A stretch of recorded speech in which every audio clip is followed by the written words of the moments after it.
Je me permets une petite parenthèse entre les vidéos. Alors je vais appuyer sur pause là. Hem, J'aime beaucoup le jugement des juges parce que, je suis assez d'accord avec leur façon de fonctionner.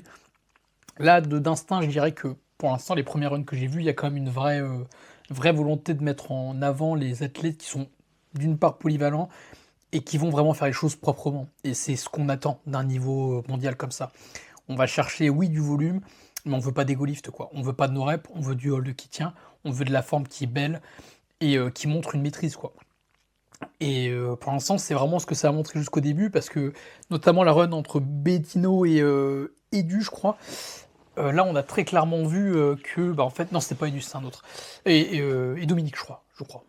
Enfin bref, là, on a très clairement vu, que celui qui dominait, c'est celui qui favorisait même du power move, donc un peu de volume certes, mais quand même plus de power move clean avec le bon hold et la bonne exécution que quelqu'un qui va faire plus de volume, mais qui va se louper sur d'autres points.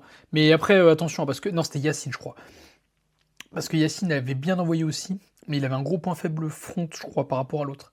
Et je crois qu'il y a plus de no rep. Il me semble que c'était ça le jeu. Enfin, tout ça pour dire que de manière générale, le jugement, il favorise quand même les athlètes qui ont globalement une vraie meilleure maîtrise. Et moi, je suis totalement en raccord avec ça et je comprends le jugement pour l'instant. Et je me suis gouré que une fois et honnêtement, je pense que j'aurais réanalysé les runs plus en détail. J'aurais eu bon, je pense. Pour l'instant, je suis sur un j'ai des bonnes stats.